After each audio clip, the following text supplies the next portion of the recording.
le 6e Forum mondial de l'eau de Marseille a pour thème les solutions.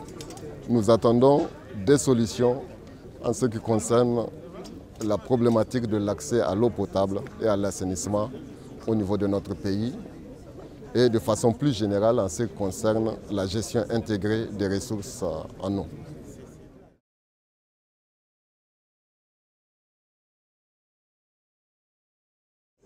Les objectifs cibles pour atteindre les objectifs du millénaire pour le développement consistent à rehausser le taux de couverture des besoins en eau potable en milieu urbain de 74% à 85% au minimum, en milieu rural de 48% à 58%.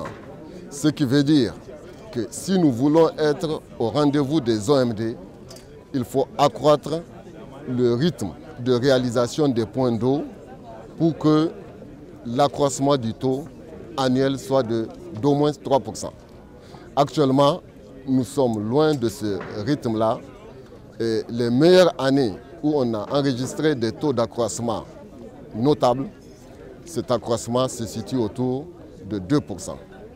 Ce qui veut dire que nous avons de gros efforts à faire, aussi bien en interne qu'au niveau de la coopération internationale pour que nous puissions multiplier par 2 le rythme d'accroissement des réalisations afin d'être au rendez-vous des OMD.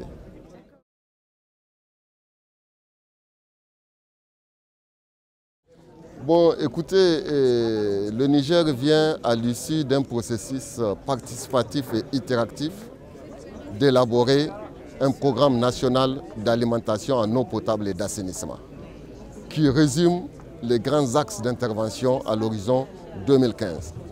Et ce programme a été validé et accepté par les partenaires techniques au développement, dont la coopération française à travers l'Agence française de développement, qui joue à l'heure actuelle le rôle de chef de file des partenaires techniques et financiers du secteur de l'eau et de l'assainissement.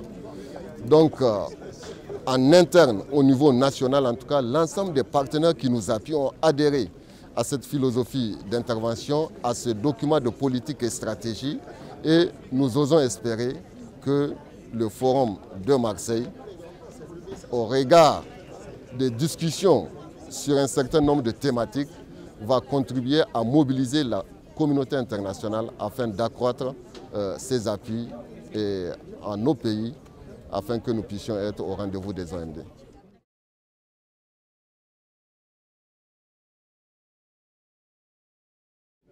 Nous avons pas mal de projets, vous savez, et on a l'habitude de le dire, ce n'est pas moi qui l'ai dit. Et nous jouons le rôle de pionnier en matière de réalisation de points d'eau au Niger par rapport à la sous-région et en matière d'intégration des aspects hygiène et assainissement dans nos projets et programmes d'hydraulique. Un projet que je vais citer et qui me vient à l'esprit est celui qui a été financé par l'Agence française de développement et qui a consisté à faire des forages profonds. Ce sont des forages dont les profondeurs peuvent atteindre 700 mètres et qui débitent beaucoup. On peut mobiliser jusqu'à 80 mètres cubes heure. Donc c'est des forages qui permettent, en choisissant un bel emplacement pour leur réalisation, de rayonner et d'alimenter beaucoup de localités. Avec un seul forage, on peut alimenter 40 000 habitants. Et nous avons fait ça dans le cadre de l'intervention de l'AFD et ce programme intègre pleinement les populations et intègre la problématique de l'assainissement, surtout au niveau des établissements scolaires et des formations sanitaires.